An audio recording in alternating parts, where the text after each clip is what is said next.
ನಿನ್ನೆ ನಾನು ಕಲಬುರಗಿಯಲ್ಲಿ ಇದ್ರ ಬಗ್ಗೆ ಕ್ಲಾರಿಫಿಕೇಶನ್ ಅನ್ನ ಕೊಟ್ಟಿದ್ದೀನಿ. ಏನಂದ್ರೆ ನಿನ್ನೆ ನಾವೊಂದು cardiac checkup for press persons ಮಾಡಿದ್ವಿ ಕಲಬುರಗಿಯಲ್ಲಿ. ಅದರಲ್ಲಿ ಬಹಳ ಸ್ಪಷ್ಟವಾಗಿ ನಾನು ಹೇಳಿದ್ದೀನಿ, ಜನರು ಆತಂಕ ಪಡಬೇಕಾಗಿರ್ತಕ್ಕಂಥ ಅವಶ್ಯಕತೆ ಇಲ್ಲ. ಇದು ಮಾಧ್ಯಮದಲ್ಲಿ ಇದು ಜಾಸ್ತಿ ಬಿತ್ತರಣೆ ಆಗ್ತಾ ಇರೋದ್ರಿಂದ ಜನರು ಭಯಭೀತರಾಗಿದ್ದಾರೆ. ಅದಕ್ಕೆ ದಯವಿಟ್ಟು ಮಾಧ್ಯಮದವರಿಗೂ ಕೂಡ ನನ್ನ ಮನವಿ ಇದೆ. ಇದು ಏನಂದ್ರೆ ಜನರಲ್ಲಿ ಏನೋ ಒಂದು ತಪ್ಪು ಕಲ್ಪನೆ ಇದೆ, ಇದು ವ್ಯಾಕ್ಸಿನ್ ಇಂದ ಆಗಿದೆ, ಅದು ಯಾವುದೇ ಪುರಾವೆ ಇಲ್ಲ. ಇಲ್ಲಿವರೆಗೆ ICMR ಆಗಲಿ ಅನೇಕ ಸಂಸ್ಥೆಗಳು ಇದನ್ನು ಪರಿಶೀಲನೆ ಮಾಡಿದಾಗ ವ್ಯಾಕ್ಸಿನ್ಗೆ ಮತ್ತು ಇದಕ್ಕೆ ಏನು ಸಂಬಂಧ ಇಲ್ಲ ಅಂತಕ್ಕಂಥದ್ದು ಬಹಳ ಸ್ಪಷ್ಟವಾಗಿ ಹೇಳಿದ್ದಾರೆ. ಆದಾಗ್ಯೂ ಕೂಡ ಇವತ್ತು ಆರೋಗ್ಯ ಇಲಾಖೆನೂ ಕೂಡ ಒಂದು ಕಮಿಟಿಯನ್ನು ಕಾನ್ಸ್ಟಿಟ್ಯೂಟ್ ಮಾಡಿದ್ದು, ಅವರು ಒಂದು ವರದಿಯನ್ನು ಕೊಟ್ಟಿದ್ದಾರೆ. ಮತ್ತು ಹಾಸನಲ್ಲಿ ಆಗಿರ್ತಕ್ಕಂಥ ಸ್ಪೆಸಿಫಿಕ್ ಇನ್ಸ್ಟೆನ್ಸಸ್ ಬಗ್ಗೆ ಒಂದು ವರದಿಯನ್ನು ಇನ್ನೂ ಅವರು ಕೊಡ್ತೀವಿ ಅಂತ ಹೇಳಿದ್ದಾರೆ. ಅವ್ರಿಗೆ ನಾವು ಇನ್ನೂ ಕುಲಂಕುಷವಾಗಿ ಪರಿಶೀಲನೆ ಮಾಡಲಿಕ್ಕೆ ಹೇಳಿದ್ದೀವಿ, ಏನು ಕಾರಣ ಇರ್ಬೋದು ಅಂತ ಹೇಳಿ. ಹಾಗಾಗಿ ಈ ಒಂದು ಜನರಿಗೆ ಒಂದು ಸಂದೇಶ ಏನು ಕೊಡ್ಲಿಕ್ಕೆ ಇಚ್ಛಪಡ್ತಾ ಇದ್ದೀನಿ ಅಂದ್ರೆ, ದಯವಿಟ್ಟು ಯಾರು ಆತಂಕ ಪಡಬೇಡಿ.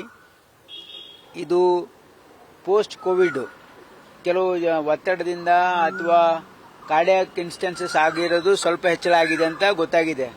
ಆದರೆ ಜನರ ಆತಂಕ ಆಗ್ತಕ್ಕಂಥ ಮಟ್ಟದಲ್ಲಿ ಏನೂ ಇಲ್ಲ. ಒಂದೇ ಏನಂತಂದ್ರೆ, ನಮ್ಮ ಜನರು ಒತ್ತಡದಲ್ಲಿ ವಿಶೇಷವಾಗಿ ಯುವಕರು ಅವರ ಲೈಫ್ ಸ್ಟೈಲು ಅಂದರೆ ಅವರ ಆಹಾರ ಪದ್ಧತಿ, ಅವರ ಸೆಡೆಂಟ್ರಿ ಲೈಫ್ ಸ್ಟೈಲು, ಆಮೇಲೆ ಅವರ ಹ್ಯಾಬಿಟ್ಸು, ಇವೆಲ್ಲನೂ ಕೂಡ ಇವತ್ತು ನಾವು ದಿನೇ ದಿನೇ ನೋಡ್ತಾ ಇದ್ದೀವಿ. ನಮ್ಮ ಯುವಕರು ಪಾಶ್ಚಾತ್ಯ ಒಂದು ಏನು ಆಹಾರ ಪದ್ಧತಿಗೆ ಮೊರೆ ಹೋಗಿ ಈ ರೀತಿ ಸ್ವಲ್ಪ ಅವರ ಆರೋಗ್ಯದಲ್ಲಿ ಏರ್ಫೇರ್ ಆಗ್ತಾ ಇದೆ. ಅದನ್ನ ಸರಿಪಡಿಸ್ಕೊಂಡ್ರೆ ಏನೂ ತೊಂದರೆ ಆಗಲ್ಲ ಅಂತ ನನ್ನ ಭಾವನೆ. ಹಾಗಾಗಿ ಪ್ರತಿ ವರ್ಷ ಒಂದ್ಸಾರಿ ನೀವು ನಿಮ್ಮ ಚೆಕಪ್ ಮಾಡ್ಕೊಂಡ್ರೆ ಸಾಕು. ಡೆತ್ ರೇಷಿಯೋ ಮೊದಲೇ ಇಷ್ಟಿತ್ತು, ಈಗಲೂ ಅಷ್ಟೇ ಇದೆ ಅಂತೀರಾ? ಈಗ ನೋಡಿ, ಈಗ ನಾನು ಪೋಸ್ಟ್ ಕೋವಿಡ್ ಅಂತ ನಾವು ಒಂದ್ ವೇಳೆ ಅನಲೈಸ್ ಮಾಡಿದ್ರೆ, ಈಗ ನಮ್ಮ ಆಸ್ಪತ್ರೆಗೆ ಬರ್ತಕ್ಕ ಸಂಖ್ಯೆ ಜಾಸ್ತಿ ಆಗಿದೆ 15 ದಿವಸದಿಂದ. ಈ ಮಾಧ್ಯಮದವರ ಏನು ಎಲ್ಲಾ ಕಡೆ ನೀವು ಬಿತ್ತರಣೆ ಮಾಡ್ತಾ ಇದ್ರಿ. ದಿನಗಳನ್ನ ನೋಡಿದ್ವಿ ಕೊರೋನಾ ಟೈಮ್. ಹೌದು, ಕರೆಕ್ಟ್. ಇಲ್ಲ correct. This is A phobia. ನೋಡಿ, ದಿಸ್ ಇಸ್ ಎ ಫೋಬಿಯಾ. ನೀವು ಸ್ಪೆಸಿಫಿಕ್ ಇನ್ಸ್ಟೆನ್ಸಸ್ ಹಾಸನದಲ್ಲಿ ಆಗಿರೋದ್ ಬಗ್ಗೆ ಹೈಲೈಟ್ ಆದ್ಮೇಲೆ ಇಡೀ ರಾಜ್ಯದಲ್ಲಿ ಈ ರೀತಿ ಅಲ್ಲೊಂದು ಡೆತ್ ಆಗಿದೆ, ಇಲ್ಲೊಂದು ಡೆತ್ ಆಗಿದೆ ಅಂತ ಹೇಳಿ ಜನರಲ್ಲಿ ಒಂದು ತಪ್ಪು ಸಂದೇಶ ಹೋಗ್ತಾ ಇದೆ. ದಯವಿಟ್ಟು ತಾವು ಇದು ಕಂಪ್ಲೀಟ್ ನಾವು ಹಾಸನದೇನು ಸ್ಪೆಸಿಫಿಕ್ ಆಗಿ ನೀವು ಅಡ್ರೆಸ್ ಮಾಡಿದ್ರಿ, ಅದರ ಒಂದು ಮಾಹಿತಿಯನ್ನು ನಾವು ತರಿಸ್ಕೊಳ್ತಾ ಇದೀವಿ. ಏನಂದ್ರೆ ಅಲ್ಲಿ ಎಷ್ಟು ಜನ ತೀರ್ಕೊಂಡಿದ್ದಾರೆ, ಅವ್ರು ಯಾಕೆ ತೀರ್ಕೊಂಡಿದ್ದಾರೆ, ಅದೆಲ್ಲ ಹಿಸ್ಟ್ರಿ ಅನಾಲಿಸಿಸ್, ಅವ್ರೇನು ಕಾರ್ಡಿಯಾಕ್ ಬ್ಯಾಕ್ಗ್ರೌಂಡ್ ಇತ್ತಾ, ಅದೆಲ್ಲವನ್ನ ಸ್ಟಡಿ ಮಾಡ್ತಾ ಇದೀವಿ. ಅದಕ್ಕೆ ಸ್ವಲ್ಪ ಸಮಯ ಬೇಕಾಗುತ್ತೆ. ಬೇರೆ ಕಡೆ ಓವರ್ ಆಲ್ ಸ್ಟಡಿ ಮಾಡಿ ನೋಡಿದಾಗ ಅದು ಸ್ಪೆಸಿಫಿಕ್ ಆಗಿ ಇದು ವ್ಯಾಕ್ಸಿನ್ ರಿಲೇಟೆಡ್ ಅಲ್ಲ ಅಂತಕ್ಕಂಥದ್ದು ಈಗಾಗಲೇ ಅನೇಕ ಸ್ಟಡಿಗಳಲ್ಲಿ ಅದು ಗೊತ್ತಾಗಿದೆ. ಹಾಗಾಗಿ ಯಾರು ಜನ ಆತಂಕ ಪಡಬೇಡಿ. ನಿಮ್ಮ ಲೈಫ್ ಸ್ಟೈಲ್ ಸುಧಾರಣೆ ಮಾಡ್ಕೊಳ್ಳಿ. ವರ್ಷಗೊಮ್ಮೆ ನೀವು ಚೆಕಪ್ ಮಾಡ್ಕೊಳ್ಳಿ. ನಿಮ್ಮ ಆಹಾರ ಪದ್ಧತಿ ಸರಿಯಾಗಿರಬೇಕು, ದಿನಾಲು ವ್ಯಾಯಾಮ ಮಾಡಬೇಕು, ನಿಮ್ಮ ದುಶ್ಚಟಗಳಿಂದ ದೂರ ಇರಬೇಕು. ಎಸ್ಪೆಷಲಿ ಟೊಬ್ಯಾಕೋ ಚ್ಯೂವಿಂಗ್ ಆಗಿರಲಿ, ಸ್ಮೋಕಿಂಗ್ ಆಗಿರಲಿ, ಆಲ್ಕೋಹಾಲ್ ಕನ್ಸಂಪ್ಷನ್, ಇದರಿಂದ ದೂರ ಇದ್ರೆ ಖಂಡಿತವಾಗಿ ನಿಮ್ಮ ಆರೋಗ್ಯ ಒಳ್ಳೆಯದಾಗಿರ್ತದೆ. ಹೌದು, ಜಂಕ್ ಫುಡ್ ನೋಡಿ, ಕೋಲ್ಡ್ ಡ್ರಿಂಕ್ಸ್ ಆಗಿರ್ಬೋದು, ಮತ್ತೆ ಜಂಕ್ ಫುಡ್ಸ್, ಫಾಸ್ಟ್ ಫುಡ್ ಏನಿದೆಯಲ್ಲ, ಅದು ಬರ್ಗರು, ಪಿಜ್ಜಾ, ಇದೆಲ್ಲ ಅದೇನಾಗಿದೆ, ಹೈ ಕ್ಯಾಲೋರಿ ಡಯಟ್ ಇದು. ಹಾಗಾಗಿ ನಮ್ಮ ಲೈಫ್ ಸ್ಟೈಲು ಬಹಳ ಸೆಡೆಂಟ್ರಿ ಇದೆ. ನಮ್ಮ ಮಕ್ಕಳು ಯಾರು ಎಕ್ಸಸೈಸ್ ಮಾಡ್ತಾ ಇಲ್ಲ. ಮತ್ತು ವಿಶೇಷವಾಗಿ ಅವರಿಗೆ ನೋಡಿ, ಮಾನಸಿಕ ದೈಹಿಕ ಆರೋಗ್ಯನೂ ಬಹಳ ಮುಖ್ಯ. ಹಾಗಾಗಿ ನೀವು ಯಾರು ಮೆಡಿಟೇಷನ್ ಮಾಡಲ್ಲ, ಯೋಗ ಮಾಡ್ತಾ ಇಲ್ಲ, ಪ್ರಾಣಾಯಾಮ ಮಾಡ್ತಾ ಇಲ್ಲ, ಇವೆಲ್ಲ ಮಾಡೋ ಅವಶ್ಯಕತೆ ಇದೆ. ನಮ್ಮ ಹಿರಿಯರೆಲ್ಲ ನಮ್ಗೆ ಕಲ್ಸಿ ಹೋಗಿದ್ದಾರೆ ಅಂದ್ರೆ ಅದು ಅವಶ್ಯಕತೆ ಇದೆ ನಮ್ಮ ಆರೋಗ್ಯಕ್ಕೆ ಅಂತಕ್ಕಂಥದ್ದು ನಾವು ಮರಿಬಾರ್ದು. ಹಾಗಾಗಿ ನಮ್ಮ ಲೈಫ್ ಸ್ಟೈಲ್ ಸುಧಾರಣೆ ಮಾಡ್ಕೊಂಡ್ರೆ ಸಾಕು ಅಂತಕ್ಕಂಥದ್ದು ನನ್ನ ಭಾವನೆ. ಕೆಲವು ಕಡೆ ಜಿಲ್ಲಾಸ್ಪತ್ರೆಗಳಲ್ಲಿ ಹೃದ್ರೋಗ ಕೇಂದ್ರಗಳು ಏನಾದರೂ ಆ ಥರದ್ದು ಏನಾದ್ರು ನೋಡಿ, ಇಲ್ಲ. ಈಗ ನಮಗೆ ತಮಗೆ ಗೊತ್ತಿರೋ ಹಾಗೆ ಬೆಂಗಳೂರಲ್ಲಿ ನಮ್ಮ ಜಯದೇವ ಇನ್ಸ್ಟಿಟ್ಯೂಟ್ ಆಫ್ ಕಾರ್ಡಿಯಾಲಜಿ ಇದೆ. ಆಮೇಲೆ ಕಲಬುರಗಿಯಲ್ಲಿ ಜಯದೇವ ಇನ್ಸ್ಟಿಟ್ಯೂಟ್ ಆಫ್ ಕಾರ್ಡಿಯಾಲಜಿ ಇದೆ, ಆ ಡಿವಿಷನ್ಗೋಸ್ಕರ. ಅಲ್ಲದೆ ನಮ್ದು ಮೈಸೂರಲ್ಲಿದೆ. ಆಮೇಲೆ ಹುಬ್ಳಿಯಲ್ಲೂ ಒಂದು ಕಟ್ತಾ ಇದ್ದೀವಿ, ಸುಮಾರು ಒಂದು ವರ್ಷದಲ್ಲಿ ಅದನ್ನು ಕೂಡ ರೆಡಿ ಆಗ್ತಾ ಇದೆ. ಅದರ ಜೊತೆಗೆ ಇವತ್ತು ಗದಗದಲ್ಲಿ ಕ್ಯಾತ್ ಲ್ಯಾಬ್ ಅನ್ನು ಎಸ್ಟಾಬ್ಲಿಷ್ ಮಾಡಿದ್ದೀವಿ. ಬೀದರಲ್ಲೂ ಕೂಡ ಈಗ ಎಲ್ಲ ಕೆಲಸ ಆಗಿದೆ, ಅದು ಕಾರ್ಯಾರಂಭ ಆಗಬೇಕಷ್ಟೇನೆ. ಹಾಗಾಗಿ ಈಗಾಗಲೇ ನಾವು ರಾಯಚೂರಲ್ಲಿ ಕ್ಯಾತ್ ಲ್ಯಾಬ್ ಇದೆ, ಎಲ್ಲೆಲ್ಲಿ ಸಾಧ್ಯ ಇದೆ ನಾವು ಮಾಡ್ತಾ ಇದ್ದೀವಿ. ಸೂಪರ್ ಸ್ಪೆಷಾಲಿಟಿ ಆಸ್ಪತ್ರೆ ಹುಬ್ಳಿಯಲ್ಲಿ ಇದೆ, ಹುಬ್ಳಿಯಲ್ಲಿ ನಮ್ಮ ಕಿಮ್ಸ್ ಹುಬ್ಳಿಯಲ್ಲಿದೆ.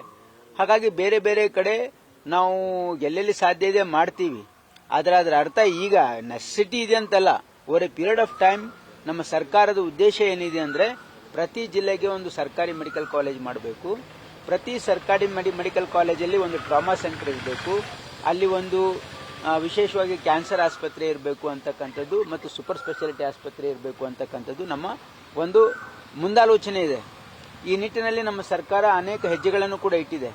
ಇವತ್ತು ನೋಡಿ, ನಮ್ಮ ಸೂಪರ್ ಸ್ಪೆಷಾಲಿಟಿ ಆಸ್ಪತ್ರೆಗಳು ನಾವು ಕಲಬುರಗಿಯಲ್ಲಿ ಪ್ರಾರಂಭ ಮಾಡಿದ್ದೀವಿ, ಬೆಳಗಾಮಲ್ಲಿ ಪ್ರಾರಂಭ ಮಾಡಿದ್ದೀವಿ, ಮೈಸೂರಲ್ಲಿ ಪ್ರಾರಂಭ ಮಾಡಿದ್ದೀವಿ, ರಾಯಚೂರಲ್ಲಿ ಇದೆ ಒಪೆಕು, ಮತ್ತು ಈ ಸಾರಿ ನಾವು ಕೊಪ್ಪಳಲ್ಲಿ ಘೋಷಣೆಯನ್ನು ಮಾಡಿದ್ದೀವಿ.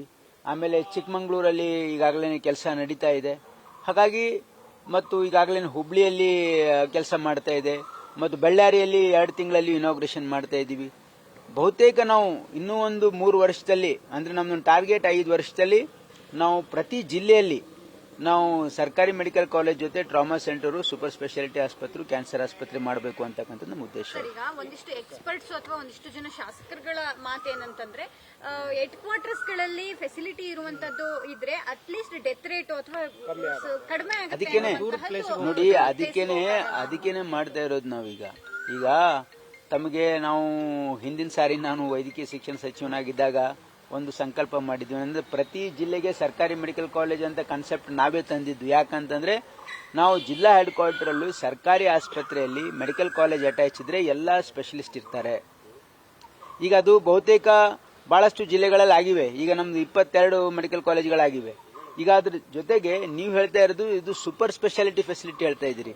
ಸೂಪರ್ ಸ್ಪೆಷಾಲಿಟಿ ಫೆಸಿಲಿಟಿ ಇರಲಿಲ್ಲ ಹಿಂದೆ ನಮ್ಮ ಸರ್ಕಾರ ಇದ್ದಾಗಲೇ ನಾವು ಅನೌನ್ಸ್ ಮಾಡಿ ಈಗ ಅದನ್ನ ನಾವೇ ಇನಾಗ್ರೇಷನ್ ಮಾಡಿದ್ದೀವಿ. ಅಂದ್ರೆ ಕಲಬುರಗಿ, ಬೆಳಗಾಮು ಮತ್ತೆ ಮೈಸೂರು.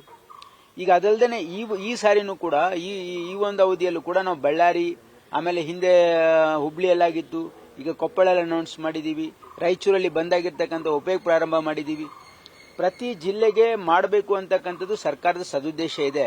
ಹೆಜ್ಜೆ ಹೆಜ್ಜೆಯಾಗಿ ನಾವು ಮಾಡ್ತಾ ಇದ್ದೀವಿ. ಈಗ ಕ್ಯಾನ್ಸರ್ ಆಸ್ಪತ್ರೆ ಕಲಬುರಗಿಯಲ್ಲಿ ಅದು ಬ್ರಾಂಚ್ ಮಾಡಿದ್ದೀವಿ, ಮಂಡ್ಯದಲ್ಲಿ ಆಲ್ಮೋಸ್ಟ್ ಕಂಪ್ಲೀಷನ್ ಲೆವೆಲ್ ಅಲ್ಲಿ ಇದೆ, ತುಮಕೂರಲ್ಲಿ ಕಂಪ್ಲೀಷನ್ ಸ್ಟೇಜ್ ಅಲ್ಲಿ ಇದೆ, ಮೈಸೂರಲ್ಲಿ ಕೆಲಸ ಇನ್ನು 3 ತಿಂಗಳಲ್ಲಿ ಕಂಪ್ಲೀಟ್ ಆಗುತ್ತೆ. ಈಗ ಬೆಳಗಾಂನೂ ಕೂಡ ಅಡಿಗಲ್ ಮಾಡ್ತಾ ಇದ್ದೀವಿ. ನಾವು ಎಲ್ಲಾ ಕಡೆ ಕ್ಯಾನ್ಸರ್ ಮತ್ತು ಶಿವಮೊಗ್ಗದಲ್ಲೂ ಕೂಡ ಕೆಲಸ ನಡೀತಾ ಇದೆ. ಅದಕ್ಕೆ ನಾವು 4 ವಿಶೇಷವಾಗಿ ನಾನು ಈಗಾಗಲೇ ಸ್ಪಷ್ಟಪಡಿಸ್ತಾ ಇದ್ದೀನಿ. ಒಂದು, ಮೆಡಿಕಲ್ ಕಾಲೇಜು ಇದ್ರೆ ಎಲ್ಲಾ ಸ್ಪೆಷಲಿಸ್ಟು ಅಲ್ಲಿರ್ತಾರೆ, ಅದರ ಲಾಭ ಜನರಿಗಾಗುತ್ತೆ. ಮತ್ತು ಎಲ್ಲಾ ಸೀಟು ಗವರ್ಮೆಂಟ್ ಕೋಟಾಗೆ ಹೋಗೋದ್ರಿಂದ ಈ ರಾಜ್ಯದ ಪ್ರತಿಭಾವಂತ ಯುವಕರಿಗೂ ಕೂಡ ಲಾಭ ಆಗುತ್ತೆ. ಸರಿ, ಹೆಚ್ಚುವರಿ ಡಾಕ್ಟರ್ಸ್ ಏನಾದರೂ ಈ ಹೃದ್ರೋಗ ತಜ್ಞರನ್ನ ಇಲ್ಲ. ಈಗ ನೋಡಿ, ಈಗಾಗಲೇ ಹೆಚ್ಚುವರಿ ಅಂತಂದ್ರೆ ಈಗ ಆಲ್ರೆಡಿ ಸಿಸ್ಟಮ್ ಅಲ್ಲಿ ಇದ್ದಾರೆ.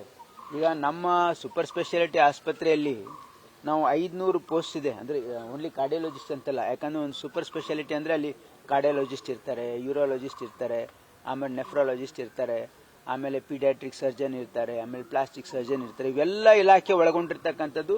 ಗ್ಯಾಸ್ಟ್ರೋಎಂಟ್ರಾಲಜಿ ಹಿಡ್ಕೊಂಡು, ಯೂರಾಲಜಿ ಹಿಡ್ಕೊಂಡು, ಎಂಡೋಕ್ರೈನಾಲಜಿ ಹಿಡ್ಕೊಂಡು ಎಲ್ಲ ಸೂಪರ್ ಸ್ಪೆಷಾಲಿಟಿಗೆ ನಾವು ಪ್ರಯತ್ನ ಮಾಡ್ತಾ ಇದ್ದೀವಿ. ಈಗಾಗಲೇ ಇದರಲ್ಲಿ 250 ವೇಕೆನ್ಸೀಸ್ ಇದೆ. ನಾವು ಅದನ್ನು ಫಿಲ್ಅಪ್ ಮಾಡ್ತಾ ಇದ್ದೀವಿ ಒಂದೊಂದಾಗಿ. ನಾನು ಸುಮ್ಮನೆ ಯಾವಾಗಲೂ ಬರ್ತೀನಿ ಇಲ್ಲಿ ಸಾಹೇಬ್ ಬಂದಾಗ ಭೇಟಿ ಆಗೋಕ್ಕೆ. ಸಿಎಂ ಮತ್ತು ಡಿಸಿಎಂ ದೆಹಲಿ ಹೋಗಿದ್ದಾರೆ, ಏನಾದರೂ ನಾಯಕತ್ವ ಬದಲಾವಣೆ ವಿಚಾರ ನೋಡಿ. ಮಾನ್ಯ ಮುಖ್ಯಮಂತ್ರಿಗಳು, ಉಪಮುಖ್ಯಮಂತ್ರಿಗಳು ಕೆಲಸದ ನಿಮಿತ್ತ ದಿಲ್ಲಿಗೆ ಹೋಗಿದ್ದಾರೆ. ಎಲ್ಲರೂ ನ್ಯಾಚುರಲಿ ಹೋದಾಗ ನಮ್ಮ ಪಕ್ಷದ ಅಧ್ಯಕ್ಷರಿಗೆ ರಾಹುಲ್ ಗಾಂಧಿ ಅವರಿಗೆ ಭೇಟಿ ಮಾಡೋದು ಸಹಜ. ಅದಕ್ಕೆ ವಿಶೇಷ ಅರ್ಥ ಕಲ್ಪಿಸ್ತಕ್ಕಂಥ ಅವಶ್ಯಕತೆ ಇಲ್ಲ ಅಂತ ನನ್ನ ಭಾವನೆ. ಬಗ್ಗೆ ಮಾಹಿತಿ ಇಲ್ಲಮ್ಮ. ಈಗ ನೋಡಿ, ಇಲ್ಲ ನನಗೆ ಗೊತ್ತಿಲ್ಲ. ಅವ್ರು ಹೇಳೋದಕ್ಕಿಂತ ನೀವು ಮಾಧ್ಯಮದವ್ರ ಸೃಷ್ಟಿನೇ ಜಾಸ್ತಿ ಇದೆ. ನೀವು ಏನ್ ಮಾಡ್ತೀರಿ, ಹೋಗಿ ಲೀಡಿಂಗ್ ಕ್ವಶನ್ಸ್ ಕೇಳ್ತೀರಿ.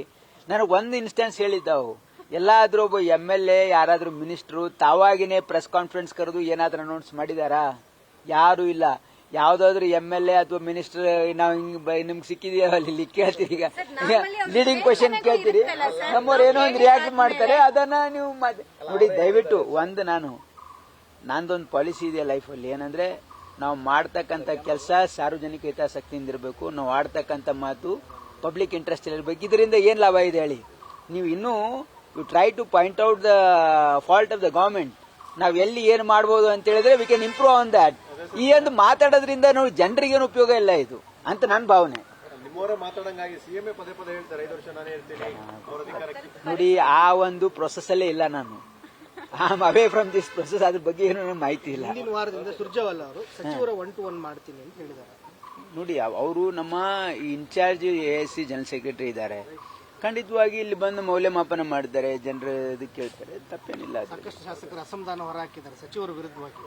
ಅದು ಅವ್ರಿಗೆ, ನನಗಂತೂ ಅದ್ರ ಬಗ್ಗೆ ಮಾಹಿತಿ ಇಲ್ಲ. ಬಟ್ ಹಂಗೇನಾದ್ರೂ ಇದ್ರೆ ಅವ್ರು ತಿಳಿಸ್ತಾರೆ ನಮಗೆ, ನಿಮ್ಮ ಇಲಾಖೆ. ಕೊಡ್ತೀವಿ, ಎಚ್ಚರಿಕೆ ಕೊಡ್ತೀವಿ ಅಂತ. ತಪ್ಪೇನಿಲ್ಲ. ನೀವು ನೋಡಿ, ನಮ್ಮ ಬೆನ್ನು ನಮಗೆ ಕಾಣಲ್ಲ.